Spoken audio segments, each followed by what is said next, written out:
ได้เกิดมาโปรดโลกวันนั้นพระก็อาศลัยซึ่งเมืองพันธุมัตินครเป็นที่โคจรเอาเข้าปินดิบาตกับโดยสาววกะเจ้าตั้งหลายได้แสนตนก็มีแลที่นั่นยังมีบ้านอันหนึ่งชื่อว่าบ้านพหุชนกามว่าอันส่วนอันว่าบ้านอันนั้นมีเรือนว่าได้แสนหลังก็มีแล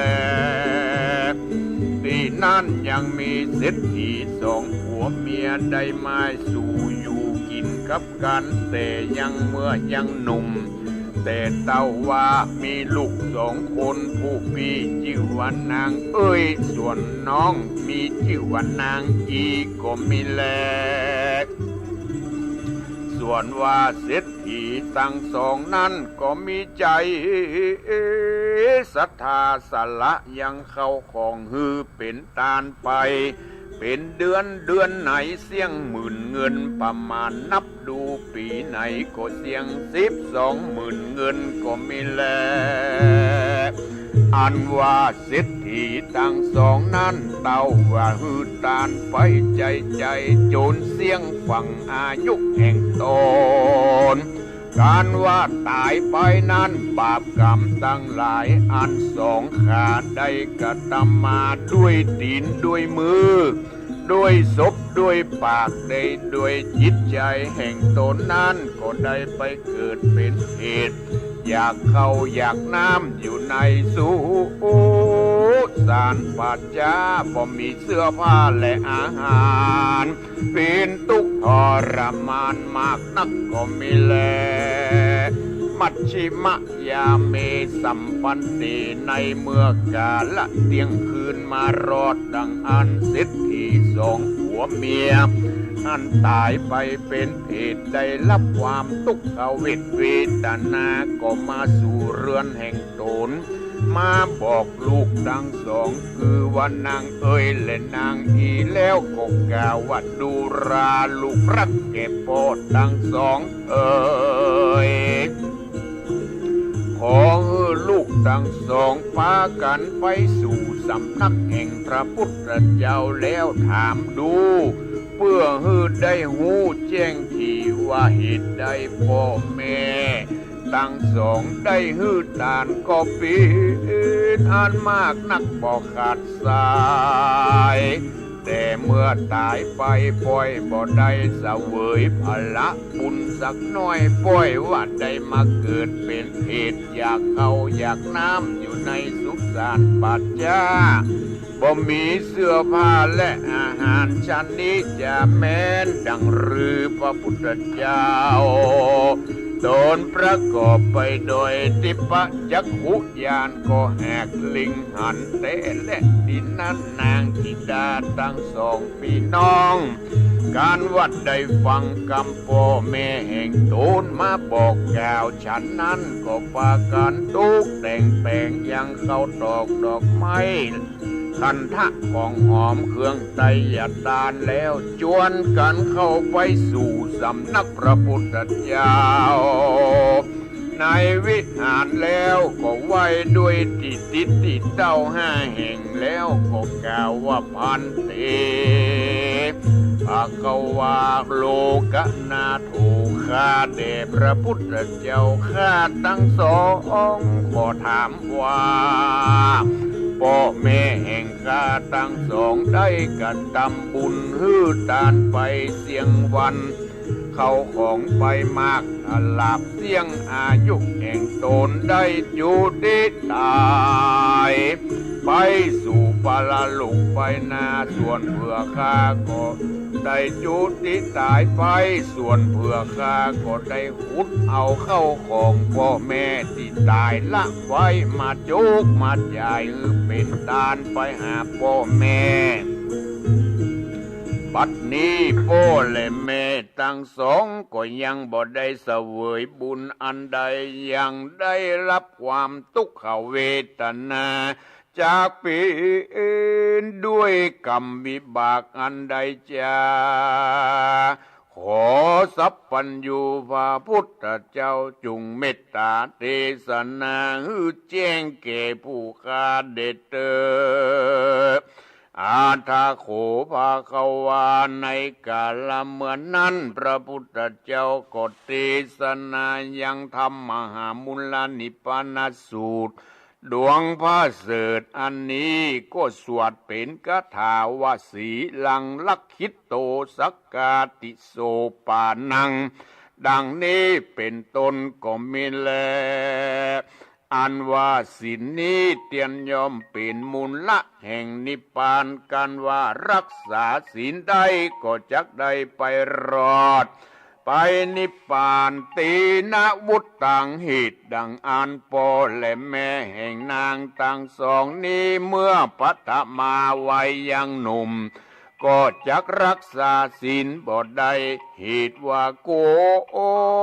ผิดศีลแห่งกองศีลกองธรรม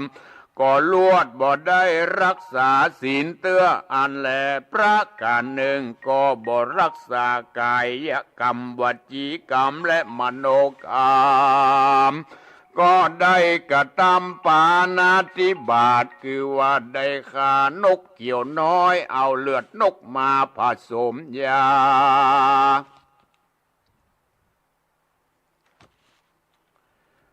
อันหนึ่งก็ได้ลักเอาวัตถุเข้าของแห่งตานผู้อื่นโดยเหตุอันค้าขายกับกัน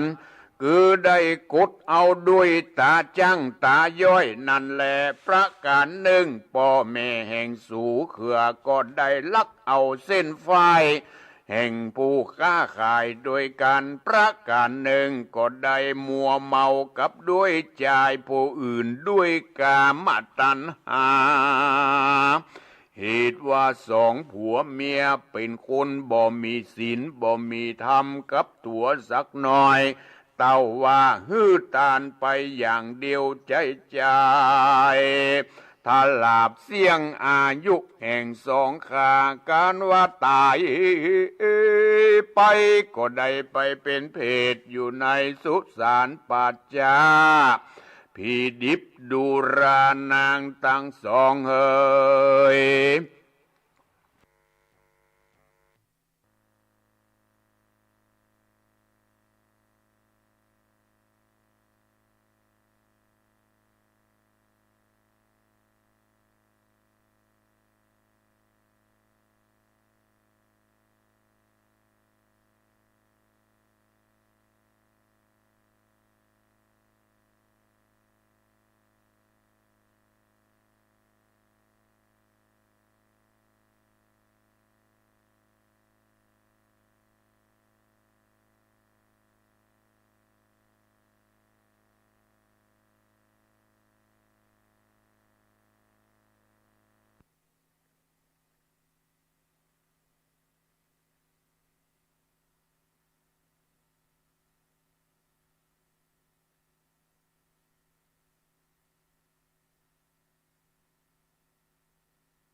ตันหักขยโยสัพพทุกขังจินาติอันว่าการฮือทำเป็นตานะอานเตียนยอมผัดสมอาภัดจนแป้กว่าการฮือตานตั้งมวลอันว่ารสะแห่งธรรมก็ย่อมผจญแป้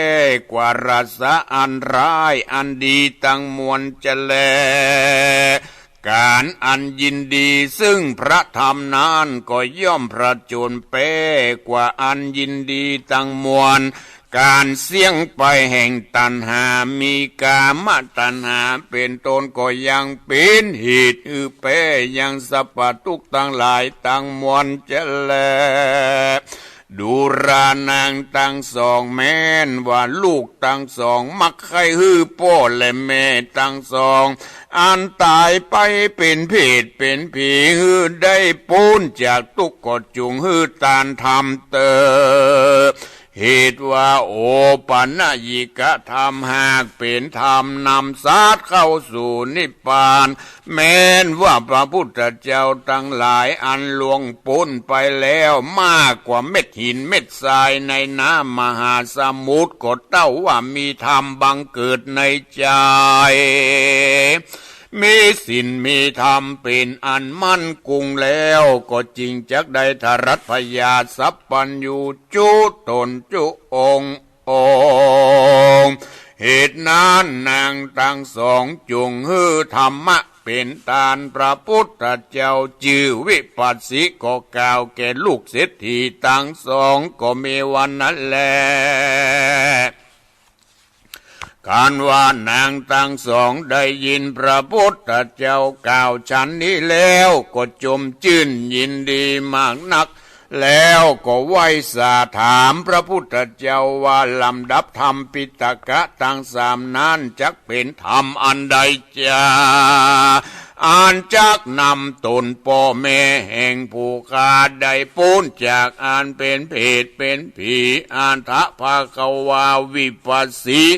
สัมมาสัมพุทโธในกาลนั้นพระพุทธเจ้าตู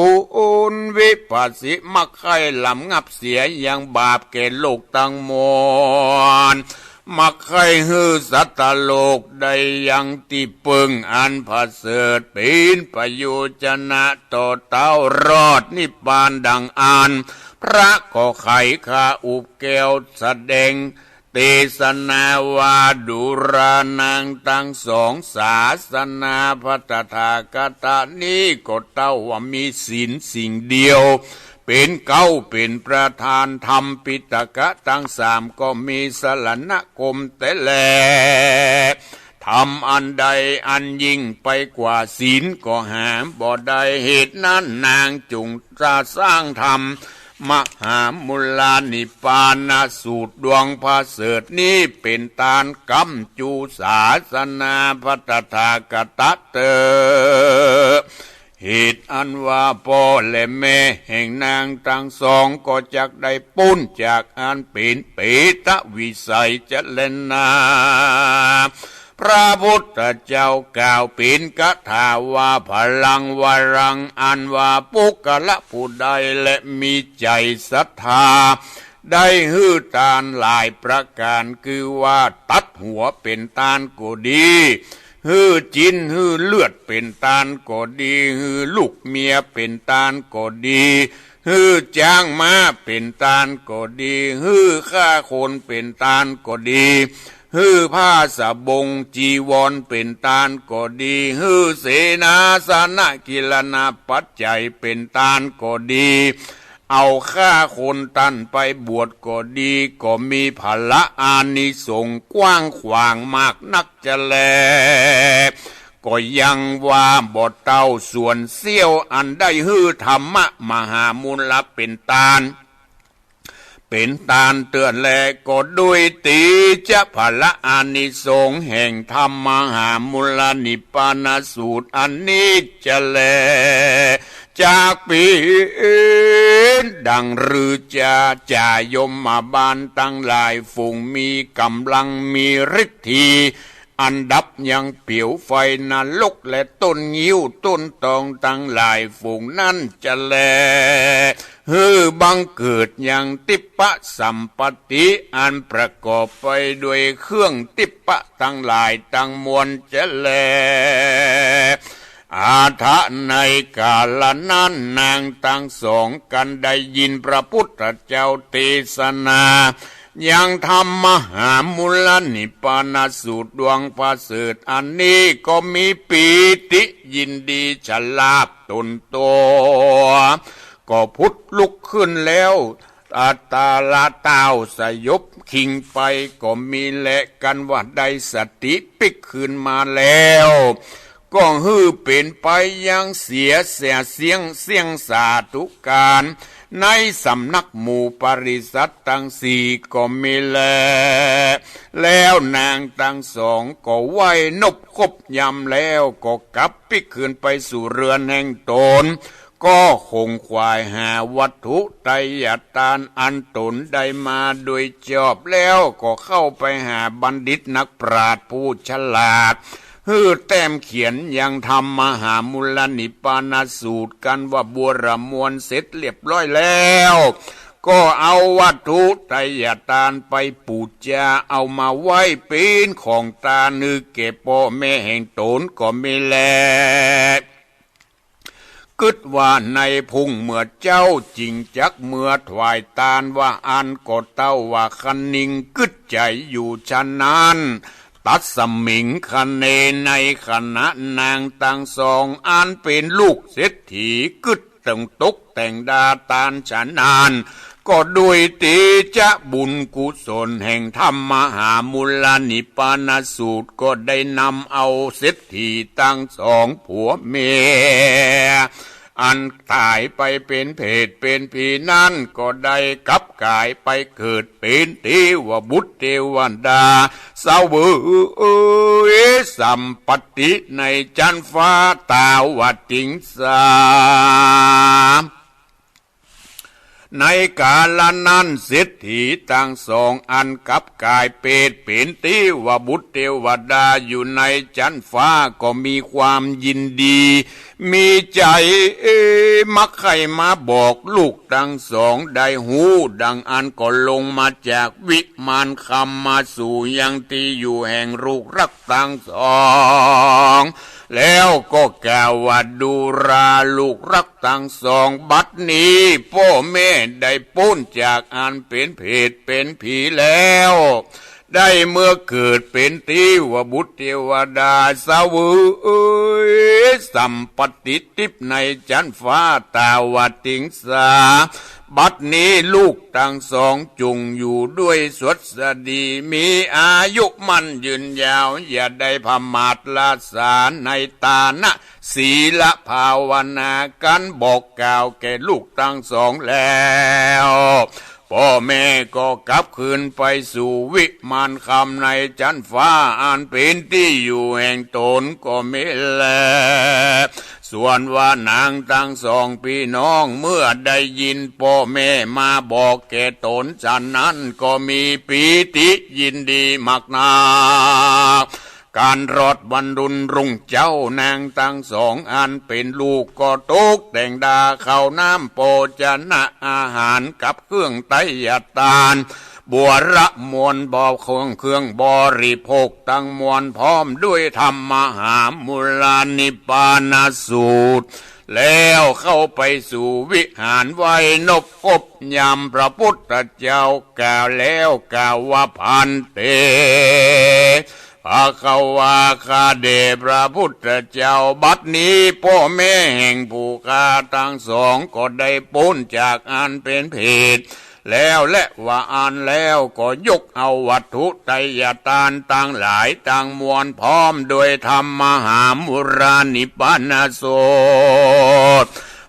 เป็นทานแก่พระพุทธเจ้าวิปัสสิอันและเมื่อนั้นพระพุทธเจ้าก็อนุโมทนาทาน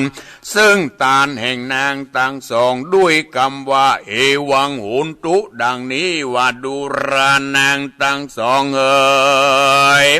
บัดนี้พ่อแม่แห่งนางอันเป็นเพศนั้นก็ได้พ้นจากเพศแล้วได้ไปเกิดจันฟ้าเสวยสัมปติทิพย์แล้วจะแลกดด้วยภระบุญกุศลธรรมหามุรานิพพานสูตรอันนางทั้งสองได้ตานไปหาพ่อแม่นั่นแลที่นั่นนางทั้งสองได้หูสภาวะอันพ่อแม่ได้พ้นจากอันเป็นเพศได้เสวยติบติดแล้วดังอันก็มีปีติฉลาบอาบเต็มตนลุกเล่นแอนฟ้อนไปมาเพื่อปูชาพระพุทธเจ้าต่อหน้าปริษัททั้งสี่ก็มีแลที่นั่นนางทั้งสองก็แต่งดายังเขาตอกดอกไม้กันทะของหอมเข้าไปนบน้อมขอปูชาเอาพระธรรมเทศนานิพพานสูตรปูชาเอาไปไว้ไปสายังหอยังเฮือนพระกวากาลนันพระพุทธเจ้าอนุญาตแก่นางทั้งสองแล้วนางทั้งสองก็เอาธรรมหามุลานิพพานสูตร ไปไหว้สาปากันสาคาละปูจาจุวันพระวันศีลเดือนดับเดือนเพ็งออก8 ค่ำแรม8 ค่ำแล้วอาราธนาพระภิกษุมาเทศนาฮือฟังบอกขาดนางทั้งสองก็ได้ปฏิบัติตามคำสอนของพระพุทธเจ้าฮือตานรักษาศีลเมตตาภาวนาทลาบอายุแห่งตนก็มีโดยภาการดังกล่าวมานี่แหละนานิติตังขียาสังวันนาวิเศษจะห้องเหตุยังธรรมหามุรานิพพานสูตรก็บังคมสมเร็จเสด็จพระธรรมเทศนาเรื่องมหามุรานิพพานสูตรเป็นธรรมพื้นบ้านพื้นเมืองของเฮาเคยฟังกันบ่อยครั้งพ่อศรัทธาญาติโยมทั้งหลายวันนี้ก็ได้มาฟังแถมครั้งหนึ่งหลังจากฟังไปแบบทำนองปืนเมืองเหนือแล้วก็จะได้สรุปให้ฟังจะได้สรุปให้ฟังแห่งครั้งหนึ่งในสมัยครั้งหนึ่งพระพุทธองค์ประทับอยู่ที่นิโคธารามท่านพระพุทธองค์ได้ตัดเทศนายังฮือแก่ราชวงศ์ตลอดถึงศรัทธาประชาชนทั้งหลายราชวงศ์คือหมายถึงญาติกาวงศาของพระองค์นั่นแหละพร้อมด้วยศรัทธาประชาชนเป็นหมื่นด้วยปริวารต่างหลายอันว่าปุกละผู้ใดได้ใคร่ถึงสุข3 ประการเนี่ยพระพุทธองค์ตรัสว่าอย่างนั้นผู้ใดใคร่ถึงสุข3 ประการคือสุขในเมืองคนสุขในสวรรค์เมืองฟ้าและสุขในพระนิพพานคือได้ปากันรักษายังตะวันทั้ง3ตะวันคือช่องประตูทางประตูทั้ง3ก็คือได้แก่กายทวารวจีทวารมโนทวารกายวาจาใจเนี่ยเป็นทางเกิดของกรรมดีก็เกิดทางกายทั้งกายวาจาใจกรรมบ่ดีก็เกิดทางทวารทั้ง3นี่ประการแรกคือการรักษากายที่พระพุทธองค์ได้เตือนแก่หมู่ญาติทั้งหลาย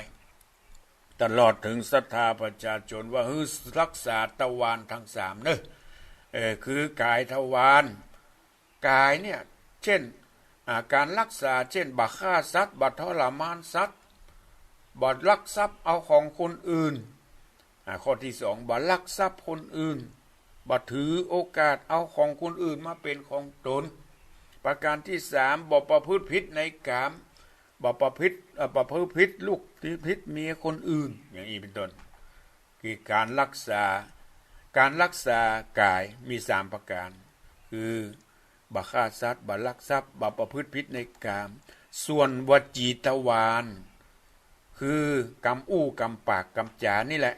ข้อ1บ่พูดเท็จบ่จุบ่หลอกลวงไผ บ่อู้ปดมดเท็จ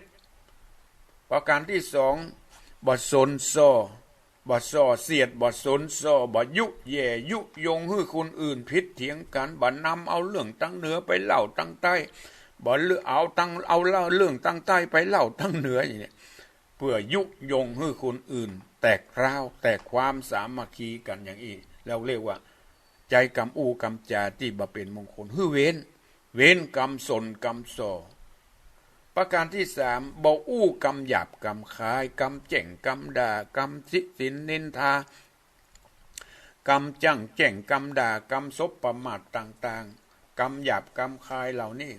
บ่ควรดีเอามาอู้เว้นเหียเนี่ยนี่เปิ้นฮ้องว่าเว้นจาก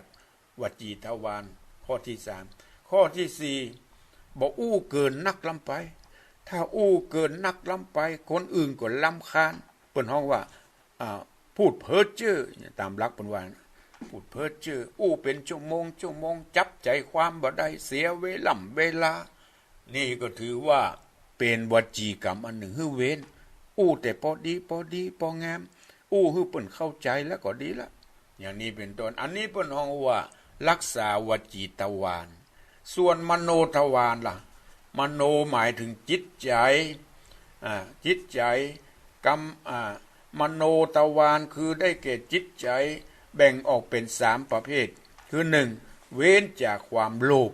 เนี่ยใจกึดโลภก็ถือว่าใจในคิดในทางที่ไม่ดีเ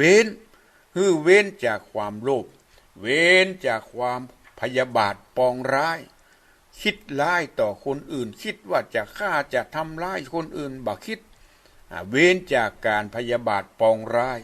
ประการที่สามมีความหันถูกต้องหันว่าทำดีต้องได้ดีทำชั่วต้องได้ชั่วทำบุญต้องได้บุญทำบาปได้บาปอย่างนี้เปิ้นฮ้องว่าสัมมาทิฏฐิมีความหันอย่างอี้เปิ้นฮ้องว่ามโนสัมมาทิฏฐิเปิ้นฮ้องว่ามีความหันถูกต้องตามหลักพระพุทธศาสนาพระพุทธองค์ได้ตรัสให้หมู่ญาติธรรมทั้งหลายว่าจูเจ้าทั้งหลายจงรักษาทวารทั้งสามเนอะถ้ารักษากายวาจาจิตใจบ่ได้นี่นะจะทำบุญอย่างใดก็ตึงบ่ได้บุญตึงบ่พ้นจากบาปจากกรรมถ้ารักษาทวารทั้งสามได้จักได้รับความสุขสามประการสุขในมนุษย์เมืองคนสุขในจันทร์ฟ้าและสุขในพระนิพพานถ้าสู่เจ้าทั้งหลายเนี่ยพระพุทธองค์ตรัสแก่ญาติทั้งหลายถ้าสู่เจ้าทั้งหลายยังรักษาทวารคือกายวาจาจิตใจบ่ได้ย่อมไปตกนรกในอบายทั้งสี่พระพุทธองค์ก็ได้ยกเอาเศรษฐีทั้งสองมาเป็นตัวอย่างเปิ้นยกเอาเศรษฐีสองผัวเมียมีเงินมีทองนักมาเล่าให้ฟังว่ามีเศรษฐีสองผัวเมียอยู่ในหมู่บ้านหุมหือตาลวันละเดือนละเป็นหมื่นปีในเสี่ยง12,000เพิ่นว่าเนาะปีในเสี่ยง12,000เพราะว่าปีหนึ่งไม่12เดือนเศรษฐีชอบหือตาลแต่บ่รักษาศีลเศรษฐีบ่รักษาศีลจนเศรษฐีตายไปถึงสองได้ไปเป็นเพศเป็นผีทุกข์ทรมานอยู่ในสุสานป่าช้าผีดิบในธรรมเพิ่นว่าหั่นทุกข์ก็มันนึกว่าข้าก็หือตาลแต่เน้อเยี่ยงใดมาเกิดเป็นเพศเป็นผีก็เลยเที่ยงคืนไปบอกแก่ลูกทั้งสองเศรษฐีวิญญาณของเศรษฐีทั้งสองเที่ยงคืนไปบอกไปสู่เฮือนปิกไปสู่เฮือนแห่งตนไปบอกให้ลูกทั้งสองลูกทั้งสองเอ๋ยบัดเดี๋ยวนี้พ่อแม่ได้ไปทุกข์ทรมานอยู่ในสุสานป่าช้าเหตุใดพ่อแม่ก็หือตาลแต่เน้อเหตุใดพ่อแม่ได้รับความทุกข์ความทรมานขอให้ลูกทั้งสองจงพากันไปไหว้สาพระพุทธเจ้าลองไปถามดูหรอขอไปถามพระพุทธเจ้าดูหรอพ่อแม่อย่างใดจึงได้บัดได้รับส่วนบุญส่วนกุศลเลย เมื่อแจ้งดีควายงามลูกทั้งสองอันมีชื่อว่านางเอ้ยและนางอีเนี่ยนะที่ลูกทั้งสองก็เลยตกแต่งเขาตอกดอกไม้ลำเตียนเขาตอกดอกไม้ลำเตียนไปไหว้สาพระพุทธเจ้าแล้วก็ถือโอกาสถามว่าเรื่องของป่อของตนเรื่องป่อของตนตึงสอง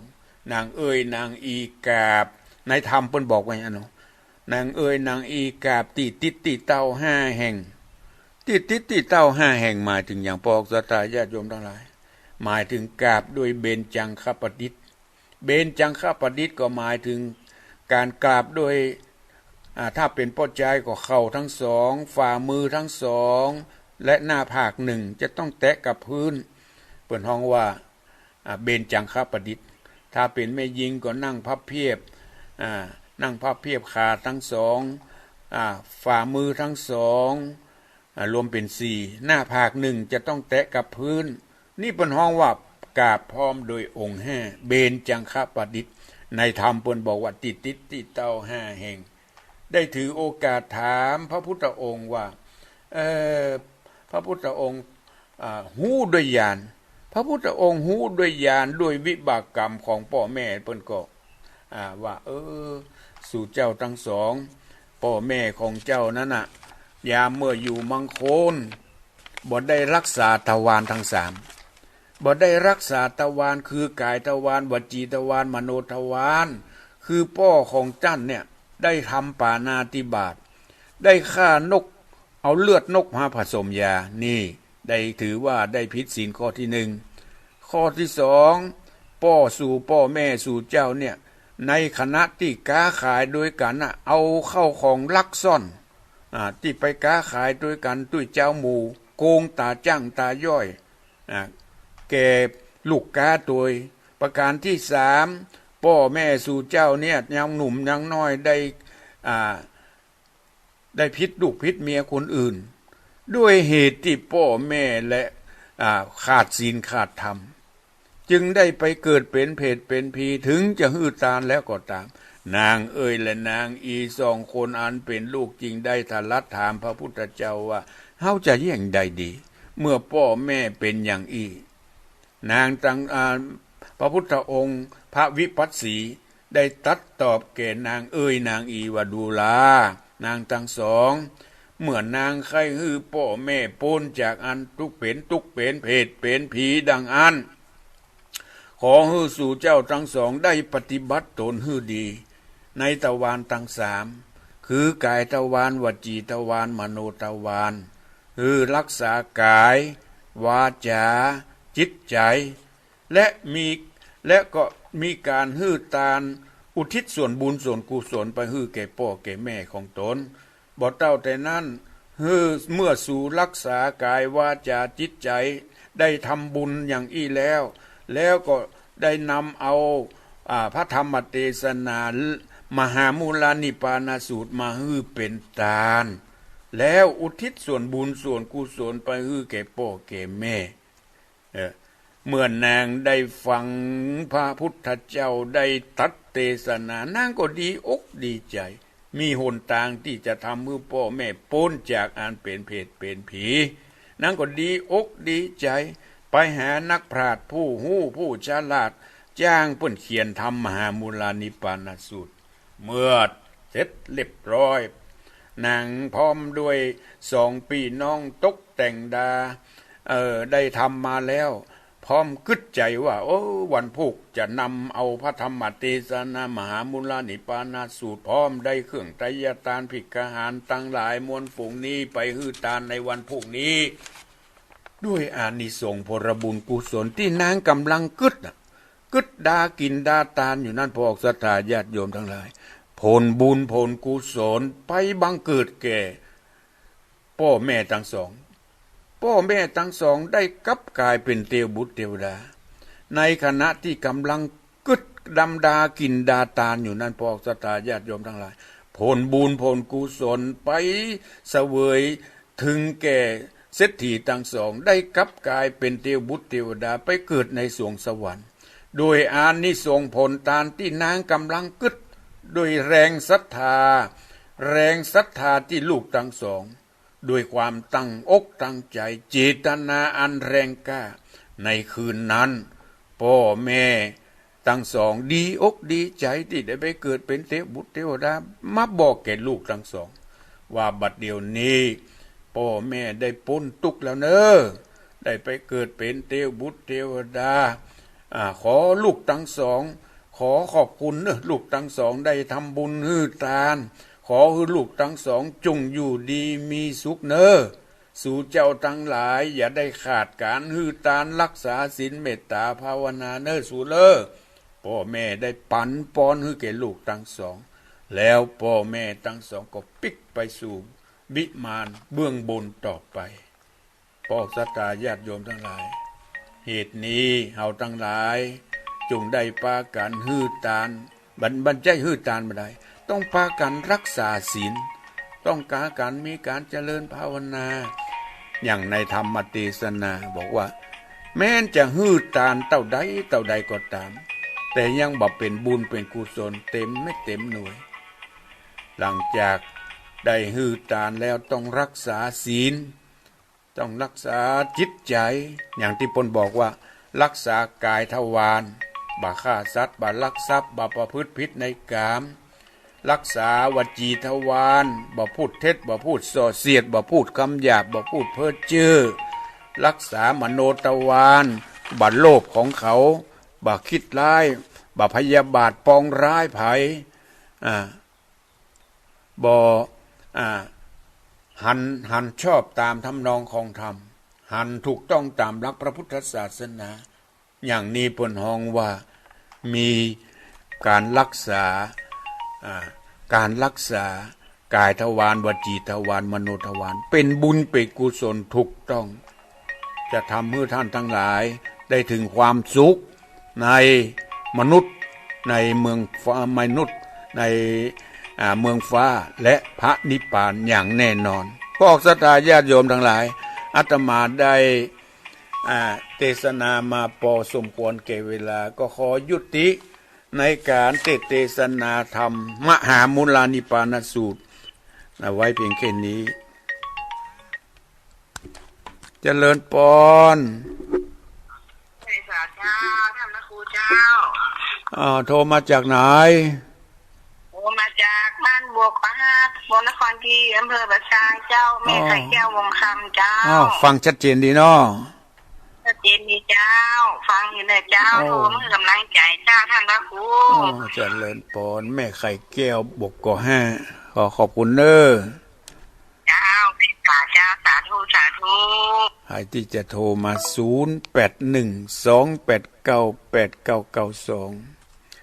ขอบคุณเนอะที่โทรที่ชมมาทางเฟซทางไลน์กุลพัฒน์ชมพูนี่ตู่ทางละปูนปะเนาะกุลพัฒน์ชมพูจิรพันธ์โมป้อนันยุทธคำลือนันยุทธคำลืออาจารย์ปุ้นโอ้เมโทรมาก่อนเลยอันหายไปเจริญปอนพระวิชาเจ้าท่านพระครูไม่หลวงใส่ฝนฟังอยู่เนาะชัดเจนดีเนาะชัดเจนดีขอบคุณเนอะกำลังใจท่านพระครูเนอะบุญรักษาอยู่ดีมีสุขเจริญปอนครับบริษัทครับบุญธรรมเนาะครับผมฟังชัดเจนดีเนาะที่เวียงปอเป้าชัดเจนดีครับขอบคุณมากๆเนอะฟังอยู่ครับบริษัทครับอยู่ดีมีสุขบุญรักษาเจริญปอนบริษัทครับนะครูโทรจากบ้านแม่จงตำบลศรีวิชัยลีครับพ่ออย่างก็ชัดเจนดีนะครับแม่พ่ออย่างก็พ่อสุคนครับพ่อสุทนกะครับสุทนบ้านแม่จองลีฟังชัดเจนดีเนาะที่ลีเนาะฟังเป็นประจำทุกวันจันทร์ครับขอบคุณเนอะบุญรักษาเจริญปอนเจ้าแก่พระเจ้าท่านพระครูแม่สุเกียวศิลพรสีเตี้ยมันห้องละปุนเด้อที่บ้านห้องฟังชัดเจนเนาะเจ้าชัดเจนดีเด้อวันนี้ 2-3 วันนี่ก็ซุ่มจำแล้วมีฝนตกลงมาเจ้า โอ้ดับฮอนไปนักขอบคุณเด้อ เจ้ากลับไว้จ้าเด้อเข้าใจดีเด้อทำเรื่องนี้นะเจ้า เจริญปน ว่าเจ้าท่านพระครู โอ้ไม่หลงกะ เจ้า หนาวก่อน ฟังจากเจ้าเรื่องใหม่เนาะ เรื่องมันนี่เอามาแทรกวันนี้ฟังเรื่องใหม่ก็ฟังเรื่อง รักษาศีลก็ไม่ได้บุญแต่นะเนาะ ต้องรักษาศีลตัวเน้อศีลเป็นอาภรณ์ศีลเป็นเครื่องประดับ เขาของเราซักเสียอันท่านพระครู ฮะฟังได้ ว่าของไว้กำให้กำดีทั้งหมดว่าของไว้ ดีละรักษาซ้ำครบกำปากขอบคุณเด้อไม่หลงเด้อไม่หลงอายุ89ละเจริญปนก็ขอบคุณอนุโมทนาต่อศรัทธาที่มาชมทางเฟซทางไลน์เมื่อกี้มีเขามาเลยลบไปเห็นเนี่ยมันหู้ใครเป็นไผ ขอบคุณทุกท่านทุกคนเนอะที่มีโอกาสทักทายมาทางเฟซทางไลน์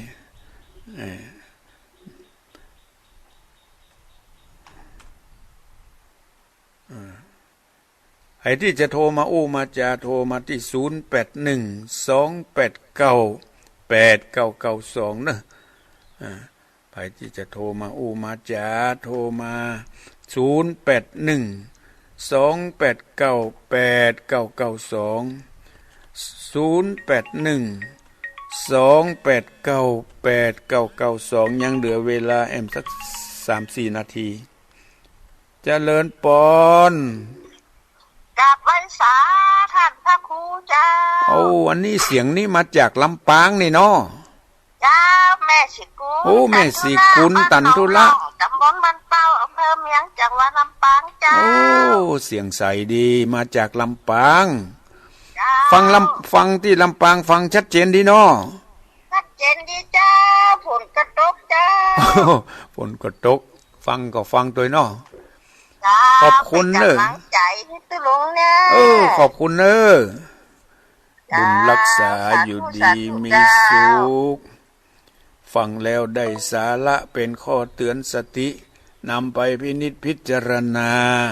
เลือกปฏิบัติให้เหมาะสมว่าทุกวันนี้เราจะต้องทำอย่างใดถึงจะมีความสุขกายสุขใจทั้งกายทั้งวาจาทั้งใจจะต้องรักษาอย่างใดถึงจะทำให้เรามีความสุขที่แน่นอนคือสุขในมนุษย์สุขในเมืองฟ้าและสุขในพระนิพพานรักษากายทวารวจีทวารมโนทวารกายเว้นจากการฆ่าสัตว์ทรมานสัตว์ลักของคนอื่นประพฤติผิดในกามเจริญปนครับไว้สามอาจารย์โทรมาจากไหนดีสามยอดดีสามยอดเมินน้ำหันโทรมาได้ยินโทรมามันโทรเมินได้โทรกับพ่อบุญตันเนาะฮะกำลังใจนะครับเดี๋ยวเมินน้ำได้ยินเสียงนี่ครับฟังชัดเจนดีเนาะที่สามยอดเนาะวันนี้คือติดเปลี่ยนว่าโทรมาเหมือนกันแต่มาติดเนาะมันง่ายๆที่ไหนได้อันกะมันยากนะแกกะดีละขอบคุณพ่อขอบคุณเจริญปนภาษาเจ้าโทรมาจากไหนจากมาสมบูรณ์บ้านไหลศิลาทองอำเภอเมืองจังหวัดลำปางลำปางเป็นเสียงที่2สายที่2ขอบคุณเนอะแม่เนอะทั้งชัดเจนดีเจ้าแล้วก็ฝนตกด้วยกะแต่พวกฟังได้อยู่เนาะเจ้าฟังได้อยู่ดีละขอบคุณเจริญปนขอสายสุดท้ายเจริญปนไว้จ้าพระคุณเจ้าฟังยินเนอแม่ยังก็แม่เหลือนเจ้าแม่เหลือนแสนต่อวังเหนือกะเจ้าชัดเจนดีเนอฟังชัดเจนดีเนาะแม่เหลือน เจ้า โอ้บุญรักษาอยู่ดีมีสุขเนอะ เจ้า โอ้เอาละอาตมาได้ใจเวลามาพอสมควรขอนำรายการนี้จากไปก่อนเนอะก็ให้พบปะกันในโอกาสหน้าขอทุกท่านจงมีอายุวันนะสุขภละเหมือนกันจุกูจุโคนอายุวันโนสุขังพระลา สิทธิพระโพดมทุกลมหายใจตั้งจิตมุ่งหมาย